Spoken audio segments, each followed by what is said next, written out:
जय भारत विद्यार्थी मित्रों। तो हमने लास्ट लेक्चर में जो मैकेनिकल प्रॉपर्टी ऑफ मैटर वाला चैप्टर जो स्टार्ट किया था, उसके भीतर हम लास्ट में हुक्स लॉ तक पहुंचे थे। तो हम बिना रिवीजन किए पहले वो ख़त्म करते हैं कि हुक्स लॉ होता क्या है। तो मैंने आपको बताया था कि हमारे पास दो क्वांटिटी है। दो क्वांटिटी कौन कौन सी है? जैसे कि हमारे पास एक स्ट्रेस और दूसरा हमारे पास है स्ट्रेन।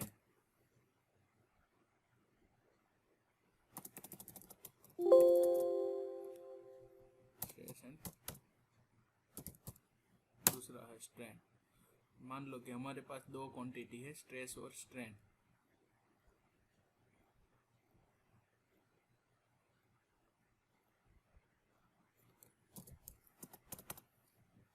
नोट्स मेरा बिगड़ गया है, मैं फिर से उसे ओपन कर लेता हूँ। पहले हम हुक्स लॉ तक आ जाते हैं।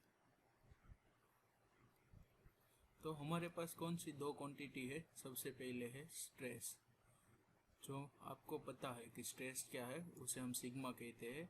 और दूसरा है स्ट्रेन, उसे हम एप्सिलॉन कहते हैं। स्ट्रेन के भी तीन टाइप है, volumetric strain, longitudinal strain and shear stress. Stress के भी दो टाइप से, लॉन्जिट्यूडनल स्ट्रेस और शियर स्ट्रेस। लॉन्जिट्यूडनल यानी कि दो आता है लीनियर में, वो आता है कॉम्प्रेसिव स्ट्रेस और टेंसाइल स्ट्रेस।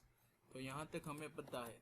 तो हमने और हुक्स लॉ बारे में पढ़ रहे थे। तो हुक्स लॉ क्या होता है कि हुक्स ने ऐसा बताया थी कि कोई भी पदार्थ हो, ये हमारा दो एक्सिस हो गया। मान लो कि ये है हमारा वाई एक्सिस, ये है हमारा जेड एक्सिस। हम एक्स एक्सिस को लेते हैं, हम क्या लेते हैं उसे? स्ट्रेस।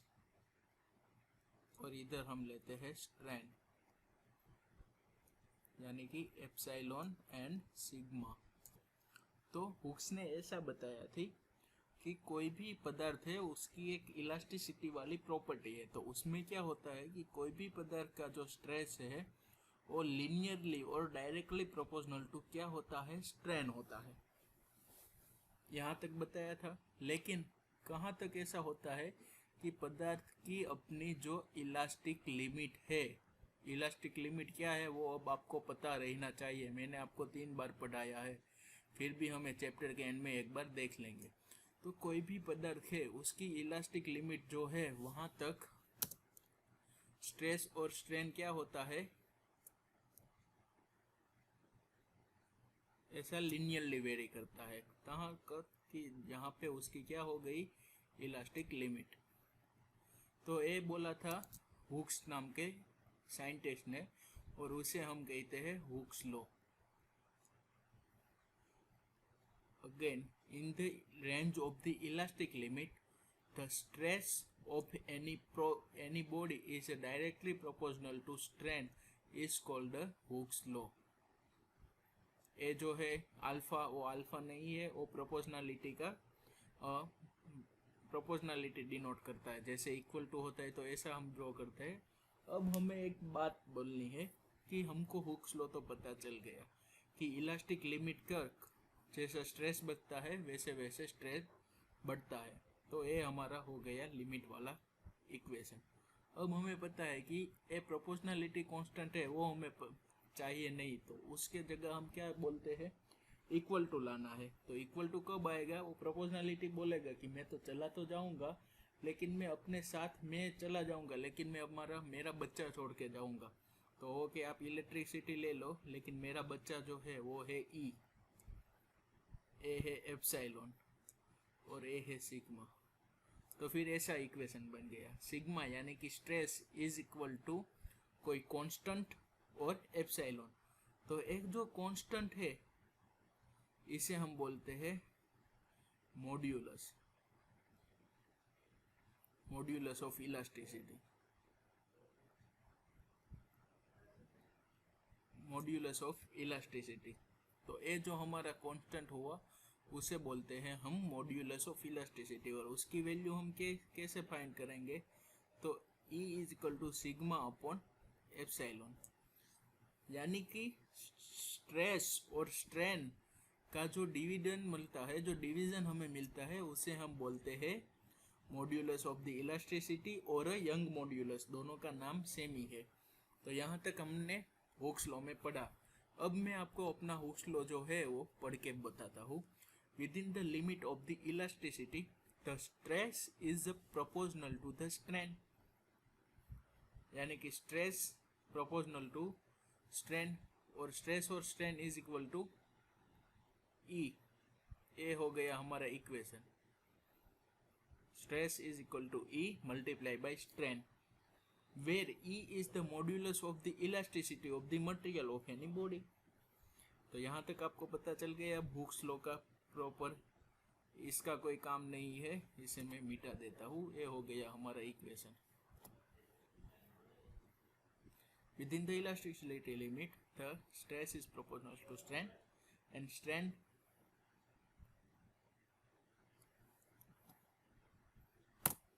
बस यहाँ तक हमें रखना है। What is the Hooke's law, फिर है ठीक है, यहाँ तक पता चल गया हुक्स लॉ में क्या है वो। अब हम आते हैं types of the modulus of the elasticity. अब हमारे पास क्या है, स्ट्रेस है और स्ट्रेन है। हमको पता है स्ट्रेन भी दो प्रकार के हैं, स्ट्रेस भी ज़्यादातर क्या है, टेंसाइल और कॉम्प्रेसिव, उसे हम रहने देते हैं। स्ट्रेन का हमें पता है कितना है, 3 है स्ट्रेन। कौन कौन से स्ट्रेन, पहले तो आया था लॉन्जिट्यूडनल स्ट्रेन, फिर आया था शियर, और फिर आया था कौन सा, वॉल्यूमेट्रिक, यानी कि 1D 2D और 3D। तो उस हिसाब से यहाँ पर हम क्या बोलते हैं, स्ट्रेन भी होगा एल लगता, मान लो अब मैं इसे मिटा देता हूँ, कंट्रोल ए प्लस डिलीट। हमें पता है sigma is proportional to E by epsilon, that is modulus of elasticity is equal to stress upon strain is equal to, इधर हम लिख देते हैं स्ट्रेस, इधर हम लिख लेते हैं स्ट्रेन। अब एक और बात, इसका यूनिट क्या रहेगा, तो स्ट्रेस का यूनिट क्या है, न्यूटन पर मीटर स्क्वायर है, और स्ट्रेन का यूनिट क्या है, तो वो उसका तो कोई यूनिट ही नहीं है। तो ऐसा होगा तो यंग मॉड्यूलस और मॉड्यूलस ऑफ इलास्टिसिटी का यूनिट हो गया, जो स्ट्रेस का यूनिट है वो न्यूटन पर मीटर स्क्वायर। इतना हमें मालूम है। अब हमें ये भी मालूम है कि एप्सिलॉन है उसका 3 टाइप है, लॉन्जिट्यूडनल, शियर एंड वॉल्यूमेट्रिक। ठीक है, तो इधर मैं क्या बोलता हूँ, मैंने एक बार क्या लिया, लॉन्जिट्यूडनल लिया, फिर दूसरी बार मैं क्या लूँगा, शियर लूँगा, और तीसरी बार क्या लूँगा, तो वॉल्यूमेट्रिक लूँगा। ठीक है, यहाँ तक तो मैं अलग अलग लूँगा, तो ये जो ई है उसकी वैल्यू भी वेराइज तो आएगी। पहले मैंने 1D के लिए लिया, फिर 2D के लिए लिया, फिर 3D के लिए लिया। तो अब हमें वो देखना है कि types of the modulus of elasticity. तो भाई ये हमारा हो गया, क्या है पहले मैं आपको बता देता हूँ कि पहला आता है यंग मॉड्यूलस, दूसरा आता है बल्क मॉड्यूलस, एंड तीसरा आता है modulus of the rigidity. Young modulus, rigidity वाला इलास्टिसिटी, और एक बीच में क्या था, बल्क मॉड्यूलस। अब हमको याद रखना है सबसे पहले तो यंग मॉड्यूलस। यंग यानी कि क्या है, वो एक यंग मॉड्यूलस नाम का कोई एक साइंटिस्ट था, उसने उसका खोज किया था, इसलिए उसे यंग मॉड्यूलस बोलते हैं। लेकिन आप याद कैसे रखोगे मैं आपको बताता हूँ। यंग यानी कि क्या होता है, छोटा इंसान होता है उसे यंग बोलते हैं, मेरे जैसा आपके जैसा। तो छोटा यानी कि एक डायमेंशन वाला, ये तीनों में फिर छोटा कौन सा है, एक डायमेंशन वाला है। तो जो एक डायमेंशन वाला यानी कि लॉन्जिट्यूडनल होता है उसे हम क्या कहेंगे, यंग। ठीक है, फिर आता है bulk modulus of elasticity. Bulk यानी कि हमें क्या ध्यान में रखना है, वो जो ग्रीन मॉन्स्टर आता है ना हमारा हल्क एवेंजर्स में, तो वो क्या है, हल्क। तो सबसे बड़ा था उसमें, तो इस तीनों में भी सबसे बड़ा कौन है, तो वॉल्यूम वाला होगा 3D, वही सबसे बड़ा होगा। तो ये हमारा हो गया बल्क मॉड्यूलस। और बचा कौन सा, बीच वाला शियर वाला, तो वो एक बच गया रिजिडिटी वाला। तो काम तमाम हो गया। आता है यंग मॉड्यूलस, फिर आता है रिजिडिटी, और फिर आता है बल्क। बल्क यानी कि वॉल्यूम, रिजिडिटी यानी कि शियर, और यंग यानी कि लॉन्जिट्यूडनल। पता चल गया, एक बार देख लेते हैं। पहले आता है young modulus. Types of the क्या है, इलास्टिसिटी, ये आपको याद रखना है, बहुत आईएमपी है। It's defined as the ratio of normal stress to longitudinal strain. Stress तो सभी में कौन सा है, नॉर्मल ही है। Normal stress to longitudinal strain within the elasticity limit, therefore y is equal to normal stress by longitudinal strain। अभी इसका कोई काम नहीं है, इसके मैं मिटा देता हूँ। चलो, longitudinal strain क्लियर। यूनिट को आपको पता ही कि न्यूटन पर मीटर स्क्वायर ही है, सभी का यूनिट न्यूटन पर मीटर स्क्वायर ही रहेगा। वो तो हमने पहले से ही डिराइव कर लिया, न्यूटन पर मीटर स्क्वायर और पास्कल, न्यूटन पर मीटर स्क्वायर और पास्कल, न्यूटन पर मीटर स्क्वायर और पास्कल। यूनिट तो सेम ही है। तो पहले यंग मॉड्यूलस, उसे डिनोट कैसे करते हैं, वाई। फिर आता है modulus of the rigidity, is define the ratio of, यहाँ ध्यान रखना, tangential strain to shear strain. क्योंकि शियर कब पैदा होता है, नॉर्मल स्ट्रेस के अंदर शियर तो पैदा ही नहीं होता है। जब सब शियर आएगा तब कौन सा वहां पे स्ट्रेस आएगा, तो टेंजेंशियल स्ट्रेस। शियर को क्या था वो मैंने आपको बताया था टेंजेंशियल स्ट्रेस में, फिर एक बार बता देता हूँ। ऐसा कोई हमारे पास बॉक्स है, और टेंजेंशियल यानी क्या कि उसके टेंजेंट में हमें फोर्स लगाना है, तो हम इसको ऐसे फोर्स लगाएंगे और ऐसे फोर्स लगाएंगे, तो ये हो गया टेंजेंट वाला फोर्स। तो एक ऐसा बन जाएगा, एक कुछ फिगर ऐसी बन जाएगी, और यहाँ पे जो फिर पैदा होता है उसे हम बोलते हैं शियर फोर्स। यानी कि टेंजेंशियल फोर्स आया तो ही शियर आया। अभी मैं इसमें क्या नॉर्मल स्ट्रेस लगाऊंगा तो क्या होगा, ये बॉक्स इधर है तो इधर आ जाएगा, पोजीशन में फेर होगा। तो हमें क्या याद रखना है कि मॉड्यूलस ऑफ द रिजिडिटी आती है तो उसमें क्या होता है, tangential stress to shear stress का रेशियो होता है, tangential stress to shear stress, और उसे ईटा के डिनोट करते हैं, ईटा। और फिर आता है बल्क मॉड्यूलस। तो बल्क मॉड्यूलस में क्या आता है, वॉल्यूम वाला आता है, यानी कि क्या होता है, normal stress to volumetric strain, normal stress to volumetric strain, और उसे हम डिनोट करते हैं के। इसका कोई काम नहीं है अभी, उसे मैं मिटा देता हूँ, इसका भी कोई काम नहीं है इक्वेशन का, वो भी आप मिटा दीजिए।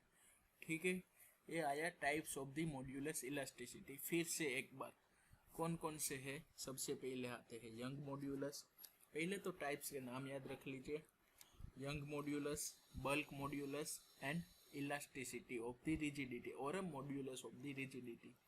तीनों का नोटेशन भी ध्यान रख लीजिए। यंग मॉड्यूलस को कैसे डिनोट करते हैं, कोटे वाई, ये होता है यंग मॉड्यूलस।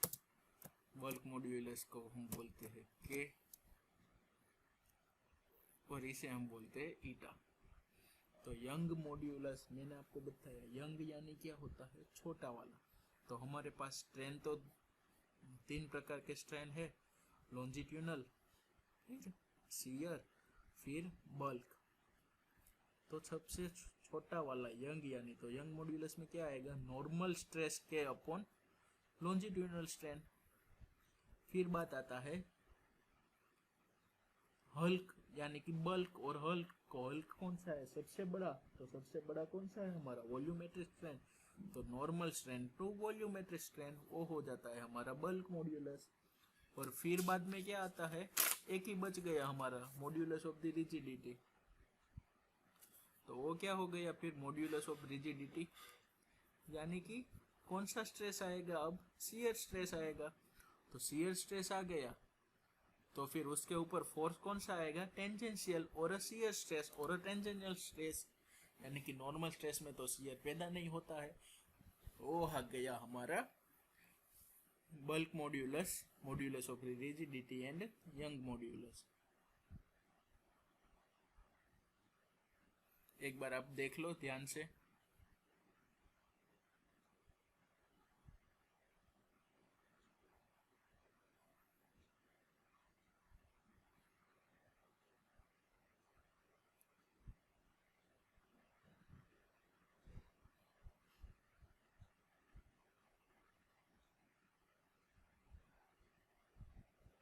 चलो तो अब हम आगे बढ़ते हैं, यहाँ तक आपका हो गया।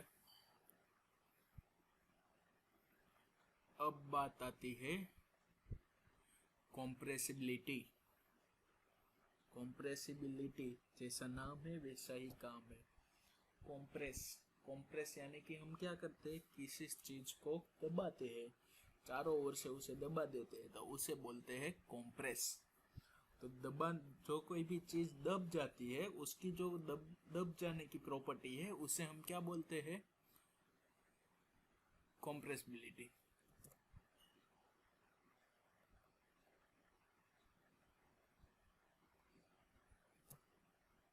ठीक है, ये हो गया हमारा कॉम्प्रेसिबिलिटी।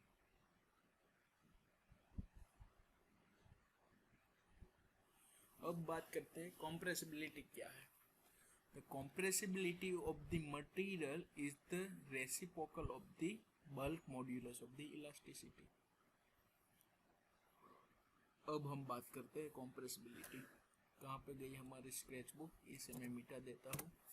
कॉम्प्रेस, कॉम्प्रेस यानी क्या होता है कि कोई 3D चीज है हमारे पास, जैसे कि कोई एक बॉक्स है,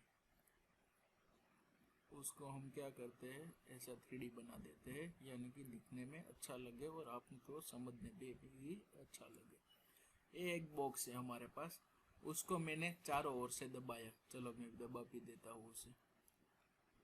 इधर से फोर्स लगाया, इधर से फोर्स लगाया, इधर से लगाया, ये बारी को फोर्स लगाया, इधर लगाया, इधर लगाया, और एक आगे से भी लगाया और एक पीछे से भी लगाया, यानी कि इसको मैंने 6 डायरेक्शन पे फोर्स लगाया। तो ये क्या होगा, इलास्टिक मटेरियल होगा, तो इसमें क्या होगा, इलास्टिक मटेरियल होगा, तो ये क्या होगा, चलो देखते हैं क्या होता है भाई, एक बार देख लेते हैं शांति से।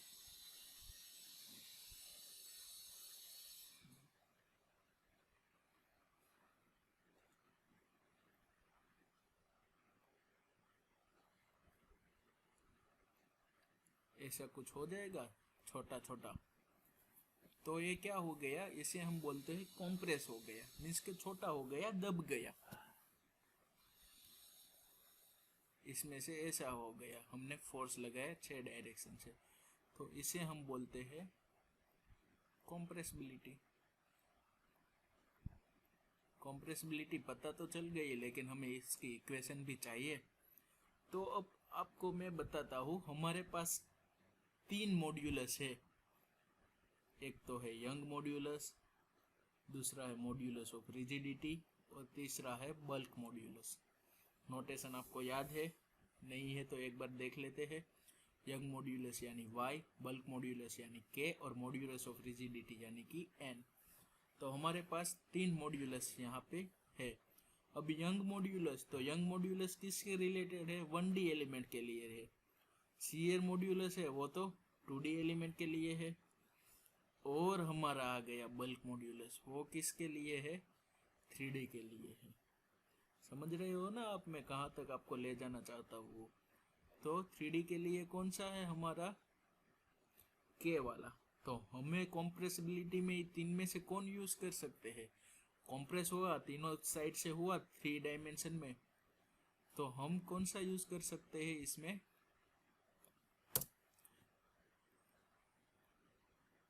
हम इसमें यूज करेंगे ए वाला, क्योंकि अब हम देखेंगे कि इसका जो इक्वेशन बनाएंगे उसमें हम मॉड्यूलस मान लो कि यूज करना पड़ा, तो हम कौन सा मॉड्यूलस यूज करेंगे? मॉड्यूलस ऑफ बल्क, यानी कि बल्क मॉड्यूलस। अब हम डेफिनेशन बोलते हैं कॉम्प्रेसिबिलिटी की, ध्यान से सुनिएगा मित्रों। तो क्या है? Compressibility is the reciprocal of the bulk modulus. Reciprocal नहीं समझ में आया? उसके अलावा मैं उसे ऐसा बोलूं, inverse of the bulk modulus, थोड़ा थोड़ा समझ में आया? गुजराती में बोलो या हिंदी में बोलो, व्यस्त होता है अंक बल्क मॉड्यूलस का, पता चला? तो व्यस्त यानी कि उसका ये व्यस्त हो गया 1/k, ये तो मैंने डाल दिया। और ये क्या होती है हमारी कॉम्प्रेसिबिलिटी।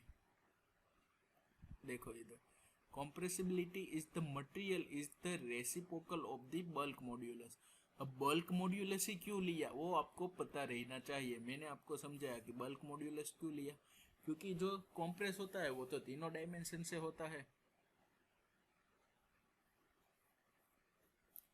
तो ये एक अच्छी है, ये एक बात आपको समझ में हो गई। अब फिर से एक बार कॉम्प्रेसिबिलिटी क्या है वो देखो, पहले उसकी डेफिनेशन अब देखो क्या है। तो कॉम्प्रेसिबिलिटी इज द रेसिप्रोकल और इनवर्स ऑफ द क्या है? Bulk modulus. अब हमें पता है कि कोई भी मॉड्यूलस है उसका यूनिट क्या है हमारे पास, न्यूटन पर mm² है या मीटर² है, जो भी हो। तो कॉम्प्रेसिबिलिटी का क्या है? कॉम्प्रेसिबिलिटी क्या है? मॉड्यूलस का क्या है? उसका उल्टा है, तो यूनिट भी इसका उल्टा हो जाएगा, तो क्या होगा? मीटर² पर न्यूटन। इजी तो है, इसमें क्या दिक्कत है आप लोगों को? पता चल गया उसका यूनिट। तो चलो इसमें दूसरा होगा उसका यूनिट इज 1/k, यानी कि न्यूटन इनवर्स पर मीटर²। सीजीएस यूनिट का कोई काम नहीं है। अब हम यहाँ पे देखते हैं, steel is the more elastic than rubber. मैंने आपको पहले भी बोला था कि रबर से ज्यादा हमारा जो स्टील है वो ज्यादा इलास्टिक है। Solid are more elastic and gas are the least elastic.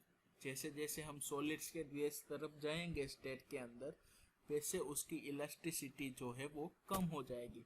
यानी कि सॉलिड मटेरियल है हमारे वो ज़्यादा इलास्टिक है और गैस मटेरियल है वो बहुत कम इलास्टिक है। ये आपको खास ध्यान रखना है। Steel is the more elastic than rubber. ये आपको एमसीक्यू में भी आ सकता है कि कौन सा ज़्यादा इलास्टिक है। हमें देखने में क्या लगता है रबर, लेकिन ज़्यादा है स्टील। कैसे? स्टील का क्या है, बहुत मजबूत मटेरियल है स्टील, और रबर उतना मजबूत नहीं है। रबर को हम हाथ से भी खींच के उसके अंदर जो डिफॉर्मेशन होता है वो हम देख सकते हैं, हमारे खुद के हाथ से भी उसका एक्सपेरिमेंट कर सकते हैं। लेकिन स्टील हम हाथ से खींचेंगे तो खींचेगा नहीं, क्योंकि वो बहुत ज़्यादा स्ट्रॉन्ग मटेरियल है। उसे हम क्या करेंगे, हम कोई मशीनरी के अंदर यूटीएम वाला एक मशीन आता है, उसका नाम होता है यूनिवर्सल टेस्टिंग मशीन। उसके अंदर हम कोई भी चीज़ पदार्थ है उसकी मैकेनिकल प्रॉपर्टी को चेक कर सकते हैं। तो मटेरियल के अंदर हम स्टील को भी डालेंगे, रबर को भी डालेंगे, तो हमें जो आउटपुट मिलेगा, हमें जो रिजल्ट मिलेगा वो क्या होगा? स्टील ज़्यादा होगा। वो एक्सपेरिमेंट के थ्रू पता हो जाएगा। अब लिक्विड देख लो, लिक्विड का क्या है? मॉड्यूलस ऑफ द रिजिडिटी 0 है। कैसे 0 है लिक्विड का? अब मैं आपको वो बताता हूँ। मॉड्यूलस ऑफ रिजिडिटी क्या है? 0 है। क्यों है 0? क्योंकि हमें पता है लिक्विड है, लिक्विड वो क्या है? कॉम्प्रेसिबिलिटी क्या है लिक्विड की? 0। लिक्विड कॉम्प्रेस ही नहीं होता है, तो उसकी कॉम्प्रेसिबिलिटी 0 हो गई। तो के 0 है, के उसका 0 है, यानी कि उसकी क्या है? मॉड्यूलस ही उसका 0 है। तो मॉड्यूलस ही 0 है तो क्या होगा? कॉम्प्रेसिबिलिटी तो उसका है, हो ही नहीं पाएगा। हमने पहले ही लेक्चर में देखा था कि कॉम्प्रेसिबिलिटी, कॉम्प्रेस है वो गैस ज़्यादा होता है, सॉलिड उससे कम होता है, लेकिन जो हमारा लिक्विड है वो तो कॉम्प्रेस ही नहीं होता, इसलिए उसका क्या है? मॉड्यूलस ऑफ द रिजिडिटी 0 है। अब बात करते हैं Young modulus and modulus of the rigidity are possessed by the solid material only, यानी कि यंग मॉड्यूलस है और मॉड्यूलस ऑफ रिजिडिटी है वो सिर्फ सॉलिड पदार्थ में ही होगा, सॉलिड में ही वो हो जाएगा। लेकिन वहाँ पे जो हमारा बल्क मॉड्यूलस है वो हम लिक्विड में भी और गैस में भी यूज कर सकते हैं, वो ऐसा बताता है। क्योंकि लिक्विड और गैस उसे हम वॉल्यूम के थ्रू ही मेजर कर सकते हैं ना, उसे तो ऐसा नहीं बोल सकते कि ये पानी है वो 3 फुट लंबा है 3 मीटर लंबा है, उसे हम लीटर या उसमें ही मिलीलीटर उसमें ही हम मेजर कर सकते हैं वॉल्यूम के अंदर। तो वॉल्यूम के अंदर हमें मेजर करना है तो वहाँ पे बल्क मॉड्यूलस ही लेना पड़ेगा ना, क्योंकि वॉल्यूम आ गया है। वहाँ पे तो हम यंग मॉड्यूलस और मॉड्यूलस ऑफ द रिजिडिटी तो कर नहीं सकते, तो मॉड्यूलस ऑफ रिजिडिटी और हाँ बल्क मॉड्यूलस है वो सॉलिड के अंदर यूज हम कर सकते हैं, लेकिन यंग मॉड्यूलस और मॉड्यूलस ऑफ रिजिडिटी है वो हम यूज नहीं कर सकते। कहाँ पे? कि सॉलिड के अलावा कोई भी स्टेट हो वहाँ पे, चाहे वो लिक्विड हो या फिर वो गैस भी हो सकता है। क्लियर है यहाँ तक? तो अभी मैं थोड़ा आगे बढ़ता हूँ। अब बात आ गई लिमिट ऑफ इलास्टिसिटी, जो हम पहले पढ़ चुके हैं वो ही है। तो क्या है लिमिट ऑफ इलास्टिसिटी?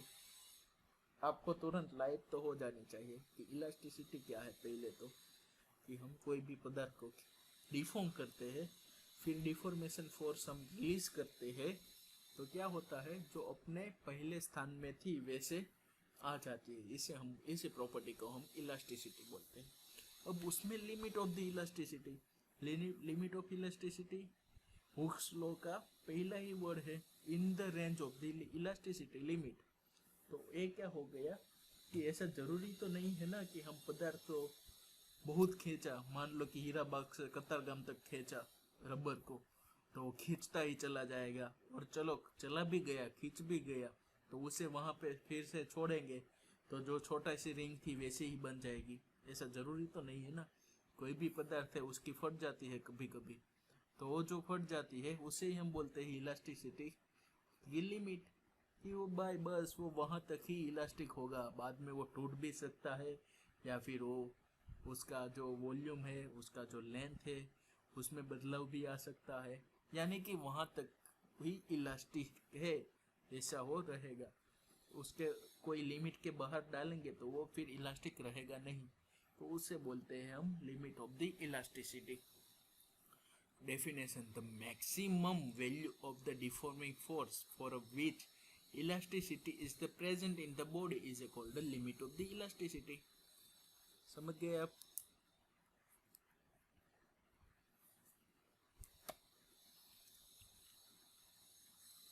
अब मैं इधर है ना हमारा पहले तो क्वेश्चन डाल देता हूँ।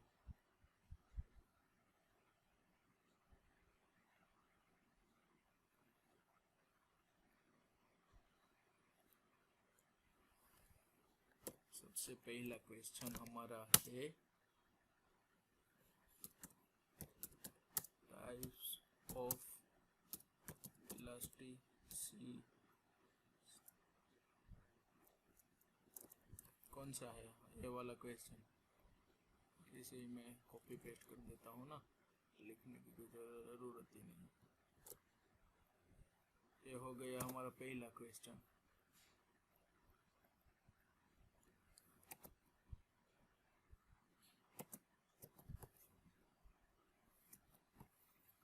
Types of the modulus elasticity. फिर हम दूसरा बोलेंगे कॉम्प्रेसिबिलिटी, तो ये वाला हमारा ये हो गया आपका दूसरा क्वेश्चन। और फिर हम बोलेंगे लिमिट ऑफ द इलास्टिसिटी, तो ये हो गया आपका थर्ड वाला क्वेश्चन। आ गया ना? आपको ये मुझे समझाना है कि what is the modulus of elasticity है, कॉम्प्रेसिबिलिटी क्या है और लिमिट ऑफ इलास्टिसिटी क्या है। तो हमने आज यहाँ तक पढ़ा, बहुत कम पढ़ा। Hooke's law, types of the elasticity and compressibility and limit of the elasticity. अब नेक्स्ट लेक्चर में हम जाएंगे ब्रेकिंग स्ट्रेस। ब्रेकिंग यानी क्या होता है, टूट जाता है। शीशा हो या दिल, टूट जाता है, वो वाला टूट जाता है नहीं। कोई भी पदार्थ है, हम उसे फोर्स देंगे तब तक सहन करेगा, बाद में वो टूट जाएगा, पहले उसकी फट जाएगी यानी कि वो क्या हो गया, limit of modulus of the elasticity, sorry limit of the elasticity तक आ गया। फिर भी हम उसे फोर्स करते हैं, एक तो ऊपर से उसकी फटी पड़ी है, फिर भी हम उस पर फोर्स डालते हैं, तो बेचारा क्या है, टूट जाएगा। मानसिक और तन से और मन से दोनों से टूट जाएगा। यार ये लोग तो मुझ पे रहम ही नहीं करते हैं, ऐसा वैसा वो सब बोलेगा और वो क्या होगा, टूट जाएगा। तो उसे हम बोलते हैं ब्रेकिंग स्ट्रेस। वो फिजिक्स है, बहुत मज़ेदार सब्जेक्ट है, साथ मिलके पढ़ेंगे, बहुत मज़ा आएगा। लेकिन आपको एक दिन क्वेश्चन का असाइनमेंट में मुझे आंसर देना है, आपकी अटेंडेंस कर देते हैं। नेक्स्ट लेक्चर में फिर से मिलते हैं, तब तक के लिए जय भारत।